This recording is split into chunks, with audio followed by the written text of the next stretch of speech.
వైమానిక దళంలో మహిళలు రఫేల్ లాంటి యుద్ధ విమానాలను నడుపుతున్నారని, వారికి సైన్యంలోని లీగల్ పోస్టులు ఎందుకు ఇవ్వడం లేదని సుప్రీంకోర్టు కేంద్రాన్ని ప్రశ్నించింది.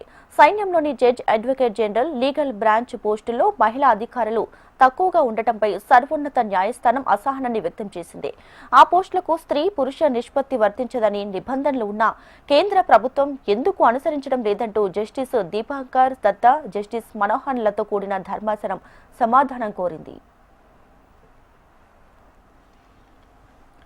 సైన్యంలోని జడ్జ్, అడ్వకేట్ జనరల్, లీగల్ పోస్టుల కోసం జరిగిన పరీక్షల్లో తాము 4, 5 ర్యాంకులు సాధించామని, అయినా తమను ఎంపిక చేయలేదంటూ అగ్నూర్ కౌర్ అస్తత్యాగి అనే మహిళా అధికారులు సుప్రీంకోర్టుని ఆశ్రయించారు. తమ కంటే తక్కువ ర్యాంకున్న పురుష అధికారులను నియమించారని, ఈ విభాగంలో 6 పోస్టులు మాత్రమే విడుదలయ్యాయని, అందులో మహిళల కోటాలో ఖాళీలు లేవంటూ తమను ఎంపిక చేయలేదని ఆవేదన వ్యక్తం చేశారు. ఈ మేరకు పిటిషన్లపై విచారణ జరిపింది సర్వోన్నత న్యాయస్థానం. 2 అధికారుల పిటిషన్పై విచారించిన సమయంలోనూ సుప్రీం ధర్మాసనం ఈ కీలక వ్యాఖ్యలు చేసింది.